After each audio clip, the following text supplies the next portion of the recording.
Assalamualaikum warahmatullahi wabarakatuh. Ano ho yan? Yung ulap yan, ulap. Ulap. Yan. Tapos, ayun yung ano, yung magkaanan.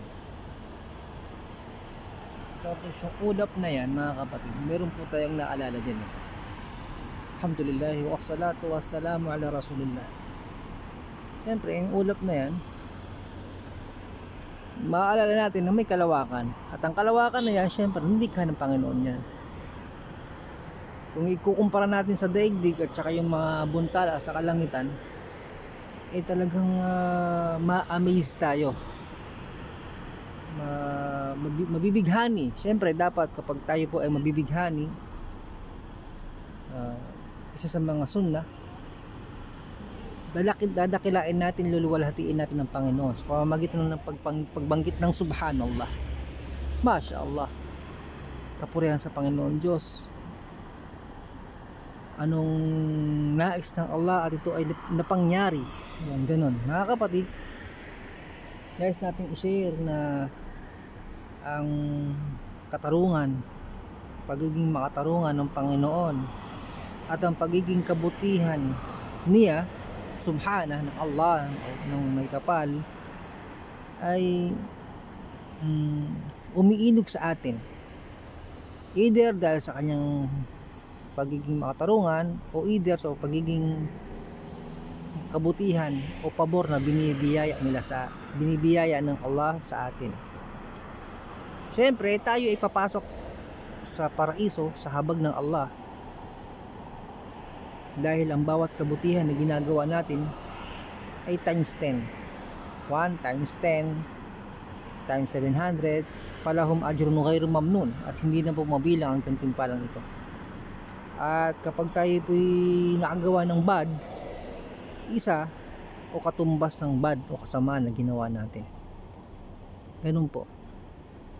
Papasok ang tao sa paraiso, sa Jannah, sa pamamagitan ng habag ng Allah, bilang pagpasok, bilang simula. Pero ang sinumang makapasok sa Jannah,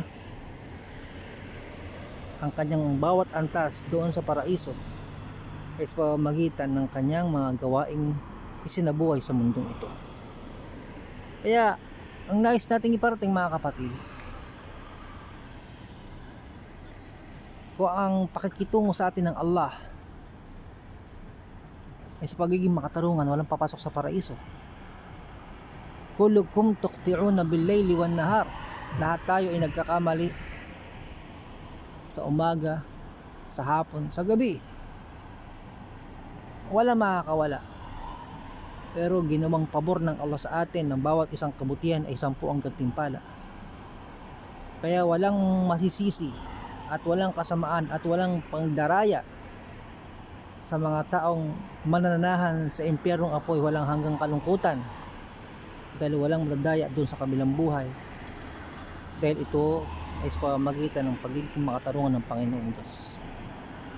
Meron pang tabla, 50-50.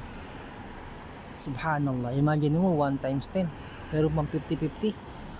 Bago pumasok doon sa Jannah, isang tao magsisingilan pa sa bawat kabutihan. Naudzubillah min dalik.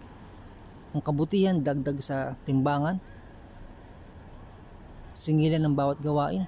Umaasa ang lahat sa lahat ng mga tao na dapat meron akong karapatan makukuha sa kanya. Yun, hanggang sa may ibibigay sa kanya yung mga bad na, hanggang sa ihagis sa impyerno. Naudzubillah min dalik. Mga kapatid, ang Panginoong Diyos, ang Allah, ay nakikihalubilo sa atin, sa kanyang mga kapangyarihan, sa kanyang kadakilaan, either sa pagiging makatarungan o either sa kanyang kabutihan. Para sa Allah, hilingin natin sa Panginoon Diyos na sa kanyang pabor tayo po ay mapabilang. Alhamdulillahi Rabbil Alamin.